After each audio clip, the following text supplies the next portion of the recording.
बहुत समय पहले की बात है। देवताओं में कुबेर को धन का देवता कहा जाता था।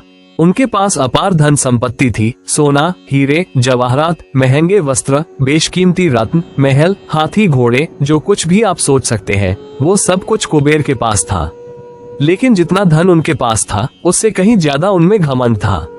उन्हें लगता था कि उनके जैसी दौलत किसी और के पास नहीं हो सकती। हर रोज वे नया तरीका सोचते कि कैसे सबको अपना वैभव दिखाया जाए। एक दिन कुबेर के मन में एक और योजना आई। उन्होंने सोचा, क्यों न भगवान शिव और माता पार्वती को अपने घर बुलाऊं? अगर वे मेरे घर आएंगे तो देवताओं में मेरी शोभा और बढ़ जाएगी। मेरा महल देखकर सबको लगेगा कि कुबेर ही असली सबसे बड़ा धनवान है। कुबेर तुरंत कैलाश पर्वत की ओर निकल पड़े।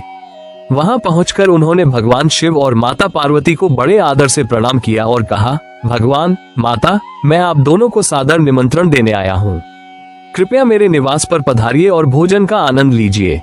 भगवान शिव मुस्कुराए। वे कुबेर का मन भली भांति जानते थे। शिव बोले, मैं तो व्यस्त हूँ, लेकिन तुम चाहो तो गणेश को साथ ले जा सकते हो। वैसे गणेश को भोजन बहुत पसंद है। सोच लो, क्या तुम उन्हें तृप्त कर पाओगे? कुबेर ने मन ही मन हंसते हुए सोचा, ये भी कैसी बात कर रहे हैं? आखिर एक छोटा बच्चा कितना खा सकता है? मेरे पास तो इतना भंडार है कि सैकड़ों लोगों का पेट भर जाए। कुबेर ने गर्व से उत्तर दिया, भगवान, आप निश्चिंत रहें, मैं गणेश जी का अच्छे से स्वागत करूंगा। अगले ही दिन गणेश जी कुबेर के साथ उनके महल पहुंचे। महल का दृश्य देखने लायक था।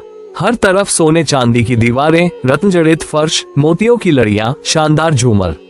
सेवक सेविकाएं हाथ जोड़े खड़े थे। कुबेर ने बड़े गर्व से इशारा किया, देखिए गणेश जी, मेरे पास कितना वैभव है और आज मैं आपके लिए विशेष भोजन तैयार करवाया हूँ। भोजन परोसना शुरू हुआ। थाल में 56 भोग सजे थे। लड्डू, मोदक, पूरी, हलवा, खीर, फल, हर स्वादिष्ट व्यंजन। गणेश जी ने खाना शुरू किया। देखते देखते उन्होंने एक थाल खत्म कर दिया, फिर दूसरा, फिर तीसरा। थोड़ी ही देर में पूरी रसोई खाली हो गई। कुबेर को पसीना आने लगा। उन्होंने और भोजन मंगवाया, पर गणेश जी की भूख जैसे बढ़ती ही जा रही थी।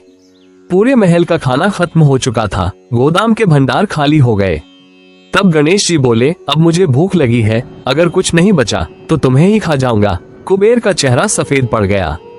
उनका घमंड चूर चूर हो गया। घबराहट में वे दौड़ते हुए वापस कैलाश पर्वत पहुंचे। कुबेर ने भगवान शिव और माता पार्वती के चरणों में गिरकर कहा, भगवान, मेरी मदद कीजिए, मैंने गलती कर दी। मैं बस दिखावा करना चाहता था। अब समझ आया कि असली ताकत केवल धन नहीं, विनम्रता में है। गणेश जी की भूख तो मेरी सोच से परे है। माता पार्वती ने मुस्कुराते हुए तुलसी का एक पत्ता दिया और कहा, जाओ, ये गणेश को खिला दो, उनकी भूख शांत हो जाएगी। कुबेर हैरान हुए कि केवल एक तुलसी का पत्ता कैसे काम करेगा, पर अब उनके पास कोई और रास्ता भी नहीं था। जैसे ही उन्होंने गणेश जी को वो तुलसी का पत्ता दिया, गणेश जी शांत हो गए। उनका पेट भर चुका था।